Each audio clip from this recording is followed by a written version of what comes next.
Hey guys, welcome to another edition of Around My Toy Room in 7 days. This is week 2 of the project.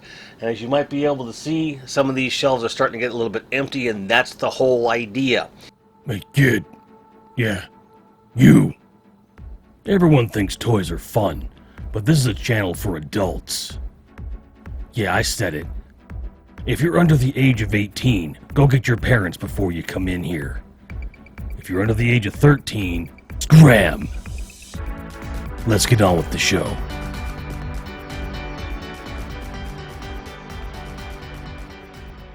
And as promised in the last video, I am starting with Ninja Turtles yet again. If you look real closely, there's a white box back there that had a 4-pack in it that I've had on the shelf for a while. And it consisted of Bebop, Rocksteady, Craig, and the Shredder. So these all came in a 4-pack available in North America. I believe you can still get it. I got a great deal on it, and it was an easy way to get these characters. They're all US releases. The card backs all have the same cross-sell stuff. There's nothing crazy about that. So what I want to do, for the sake of this video, is just depackage all of them, and then I'll talk about them each because it is kind of one product, but for the sake of the series, this will count as one toy line and 4 figures. So we are off to a smashing start this week. That doesn't mean that I'm going to slow down and only do 7 figures like I did last week. There was kind of a reason behind that, because I had specific spots I wanted to empty. The same is true this week. So, spoiler alert in this video, you're going to see more Marvel Legends this week than you have in a while. And once those are done, I don't know where we're going to go, because I have to unbox another toy line, and that means everything on these 2 shelves, which are the big priority, will be depackaged, and I can move them down different shelving, things like that. So this is already becoming a very exciting proposition for me to start really getting the shelves looking the way I want to. But without further ado, I got 4 turtle figures to unbox, so bear with me. Okay, so they're all out of the package. Let's look at them one by one. We'll start with Bebop. His card back, as you can see, has been fully customized with his art. I remember that art in the store. Otherwise, the back is nearly undetectable from the original release, which is how I like it. Bebop himself looks good, except that his wristband and chains are not painted as they were in the vintage. There are some details missing on his legs, which is very disappointing. But sculpt-wise, he's doing good. I just think they got really lazy with the paint deco. His articulation is, as one would expect, it's limited, but it does work. He stands. It's got normal peg hole feet. I mean, it's Bebop, you know what I mean? It's doing his thing.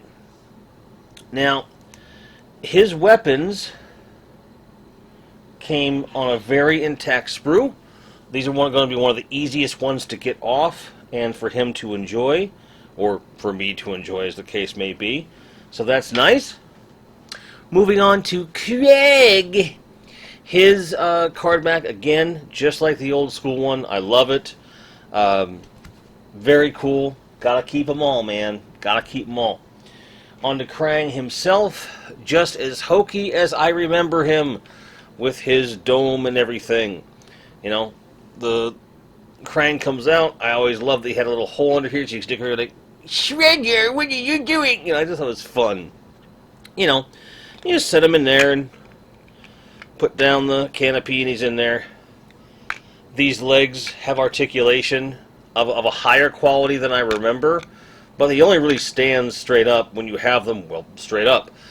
The weapon included, the hose barely reaches the bottom, which I also have a recollection of as a kid. But it's Krang. He looks great. I don't notice much, if any, differences from the vintage from my recollection, and that's a good thing. On to Rocksteady. His card back, again, looks as it should.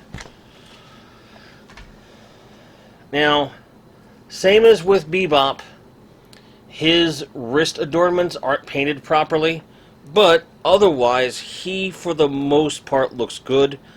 There seems to be less detail on the camouflage on his pants, but otherwise, it looks pretty good. A little worried about the quality of the belt and the shells that are on there. But otherwise, he is definitely a rock steady. And his head almost ratchets, which is kind of nice. He is looking good, does his thing. And his weapons also came on a very sturdy sprue. And I can't wait to get those off and use them with him. Last and certainly not least, we have good old Shredhead. The Shredder. A kitchen utensil. Card back looks wonderful. I slept on Shredder for a long time as a kid because I knew the figure did look nothing like he did in the cartoon or the film or the comic for that matter, in my opinion.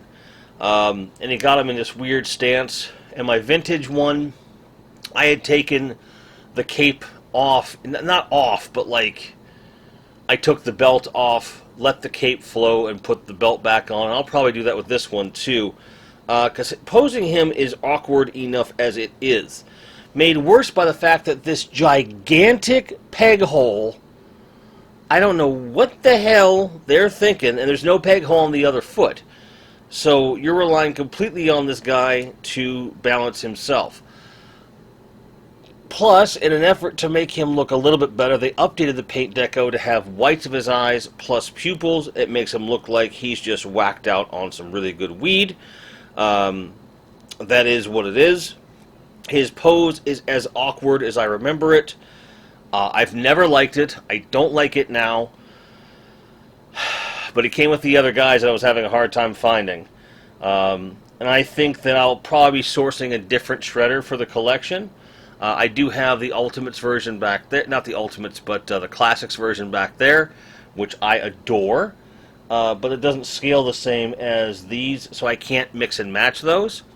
And his weapons came on, again, a fairly intact, sturdy sprue. So I'm pretty happy about that. So how you like that? We're down 4 toys in one toy line in one day. So, as the video goes on, let's see what else I depackage. So here we are. It's Wednesday evening. I have got 5 more toys to show off here. And for those of you that have watched the previous episode, as you might have noticed by now, we're not going to be doing the fast forward through all the cutting of boxes and everything. Because what's going to happen is, I'm going to show you all the different toys I have to unbox. And I'm going to unbox them, and I'll walk you through each one. So, get ready for a lot of Marvel Legends stuff. First up, we have an MCU Doctor Strange in astral form. Number one reason I got him is because I do want to go ahead and get the Build-A-Figure going. You know, Rintra looks really cool. I've got, I believe, all the other pieces. This was, I think, the missing one or one of the last ones. And I got them at a good price. Plus, the astral form is kind of cool. So I'm looking forward to seeing what kind of display options I can make where someone's pushing him out of his astral form to make some kind of funny crap. Maybe a Velociraptor will do it. I don't know. Also for MCU, we've got Ravager Thor. The number one reason I got this, aside from the, you know, the Build-A-Figure part for Korg, even though I have a Korg, is this head, the unmasked head. So I wanted to have the option to go back and forth in his battle armor. The rest of the body and paint job, it's cool, but this will not be a mainstay at all. Again, got a good price. Ignore that. It was like 50% off of that or something. So really was cool, and Bjorn Jorgensen helped me hook this up. So thank you to him.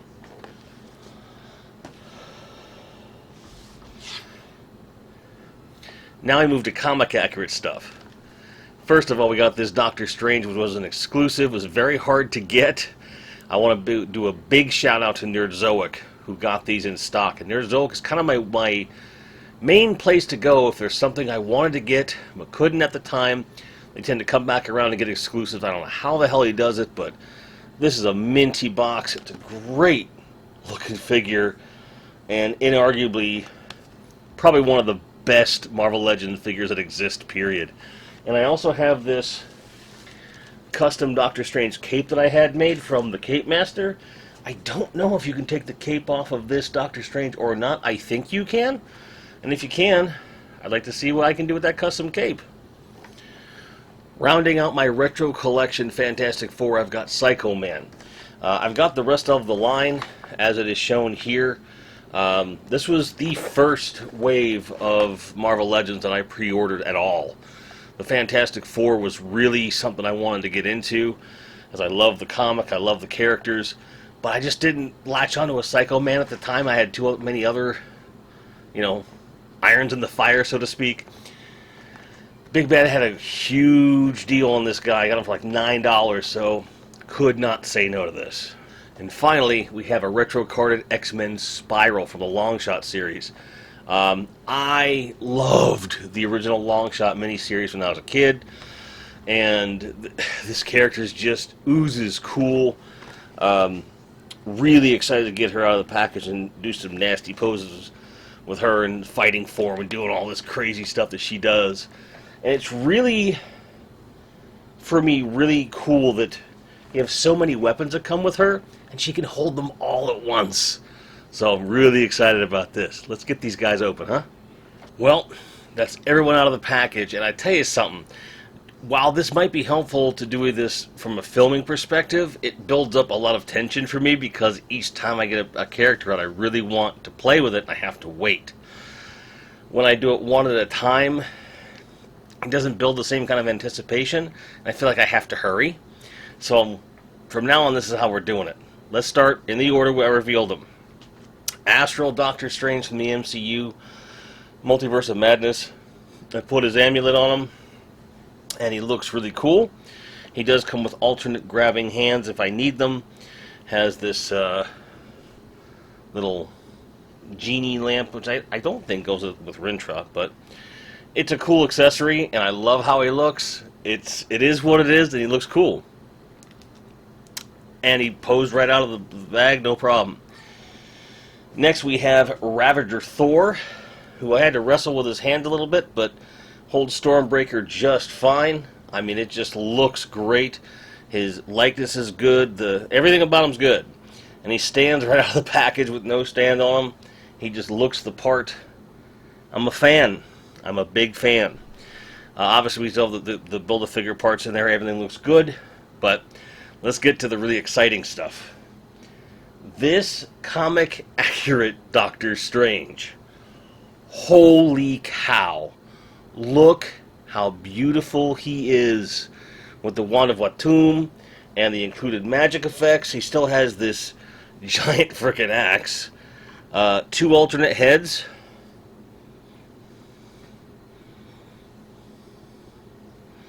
And alternate hands. You have, gripping and a fist, as one would expect. But just like this, throwing him on a flight stand, it's going to be awesome.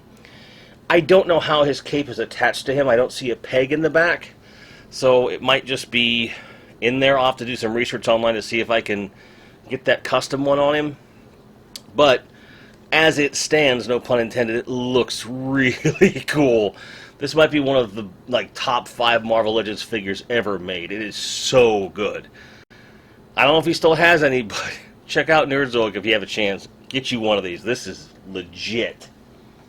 Kind of the dark horse come from behind candidate here is kind of the dark horse come from behind character here is Psycho Man.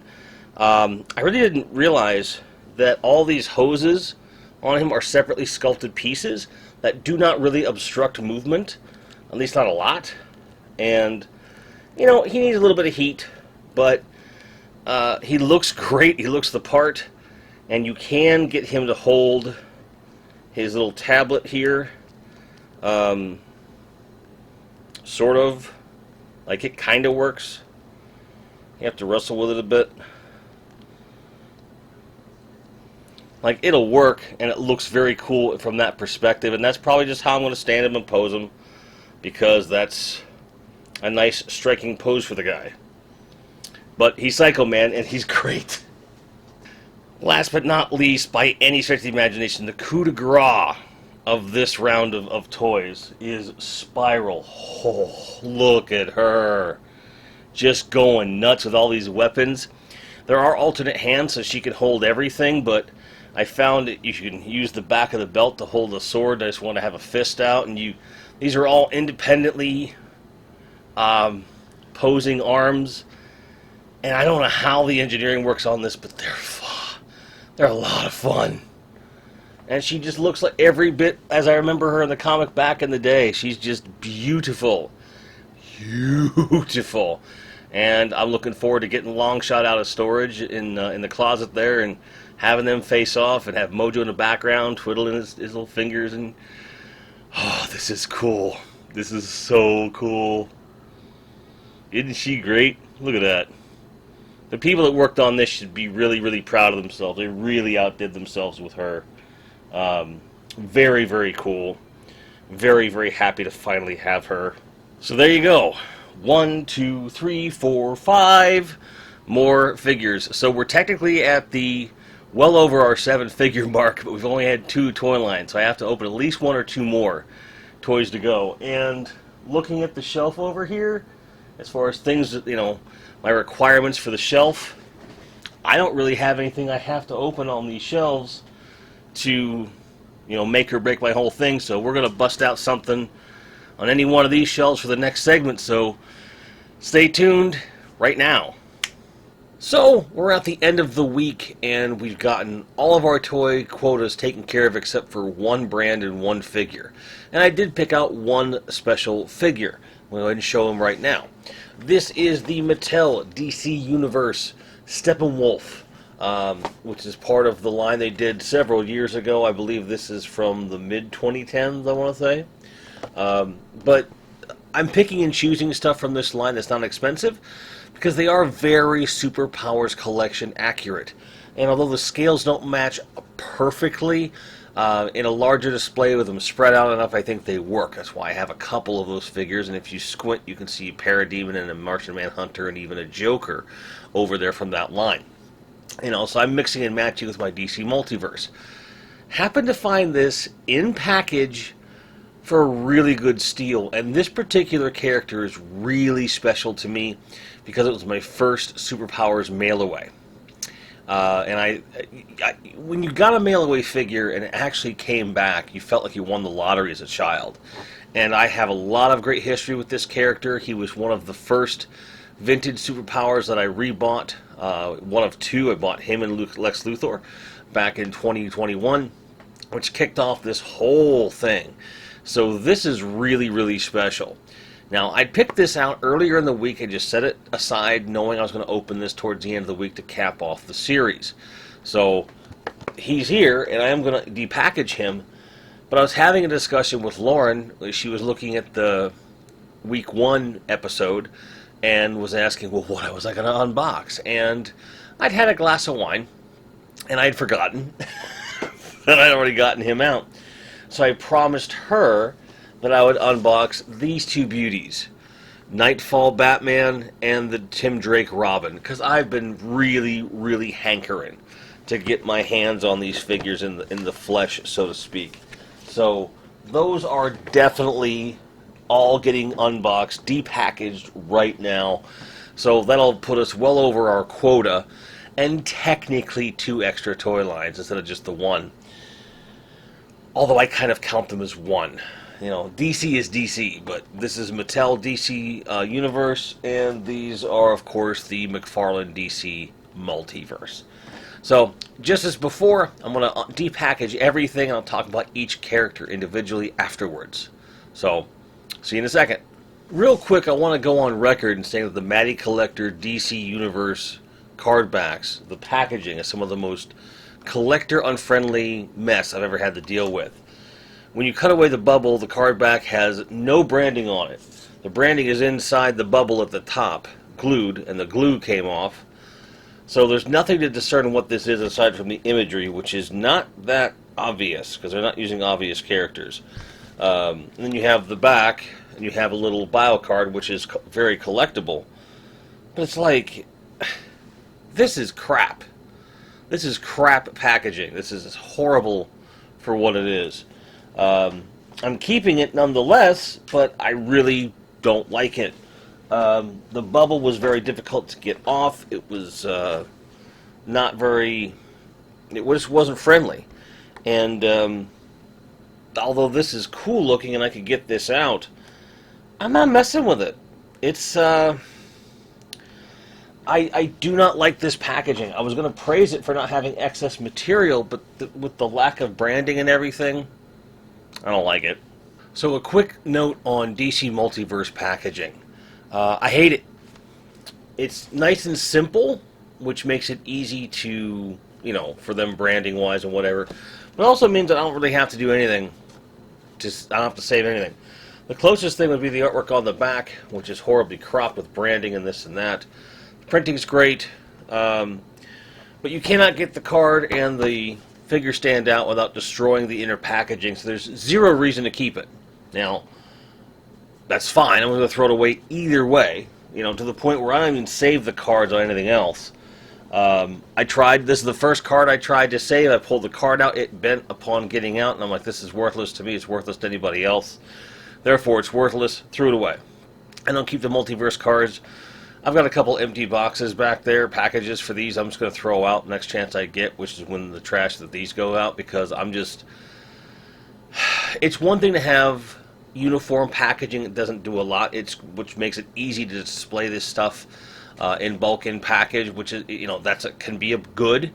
But if you're going to take it out, it's a one-time deal. Lots of other toy companies, or toy lines, at least I should say, you have the opportunity to put these back in there if you want to. Sure, it'll never be sealed, but you get to make the decision on how you want to display these things. And while I still have that choice, I don't like the idea that it's one or the other. So it's a big ding on DC Multiverse McFarlane stuff, but I still like the toys, so let's talk about toys. First up is Mattel's DC Universe Steppenwolf. He looks amazing, highly posable, and despite being, a decade old almost, he is in great shape, no paint rub, poses great, and the included figure stand he can stand in any old pose pretty much you want him to. Very imposing, very Steppenwolf. So happy I got him at such a good deal. Now we move on into Tim Drake's Robin from McFarlane DC Multiverse. Now, he is a bit of a repaint and retooling of the Red Robin we got earlier this year, which is fine by me because that's a great figure. I have him back there. Once again, they have a figure stand included, and you have to give credit where it's due. The McFarlane toys really have a lot of posing. Double knees, double elbows. The feet have like two, so you have like toes or toe articulation in addition to your ankle and so forth, which is just cool because you can make him in these little poses. So I can't quite get him kneeling the way I want. I probably could if I really worked at it and maybe put some heat on him. But I can get him in this nice pose. He stands perfect. He holds both his accessories, looks the part. It's a good Robin. And I love Tim Drake. That's my favorite uniform. Was really happy to get him finally. And the coup de grace, probably my favorite DC figure I'll ever own, most likely, is this Batman Nightfall, which harkens to Neil Adams back in the 70s and 80s. Undisputably, for my money, the best Batman artist that ever touched the book. And so when you get something that represents that in a great way, even though it's a different artist's rendition, they're clearly harkening back to that ideal. Really cool stuff. I don't like that these capes aren't soft goods, but the soft rubber they use, there probably are some things that can be done to hold them up if you get creative with figure stand parts or something. I don't need that in this case. Once again, the McFarlane included stand does the job. He holds his Batarang just fine. Really looks good. Very classic Batman. And I've been wanting to open that with bated breath for a couple months now. And, looking at him is just great. Due to some feedback on the first episode, someone asked for some close-ups of the figures as we move along. So, just like with the previous, editing, it makes more sense to me to put all the figures out in one place, give you good close-ups of each one as we move along, and hopefully that'll fit the bill for you. So without further ado, here is everything we opened in week 2 of Around My Toy Room in 7 days.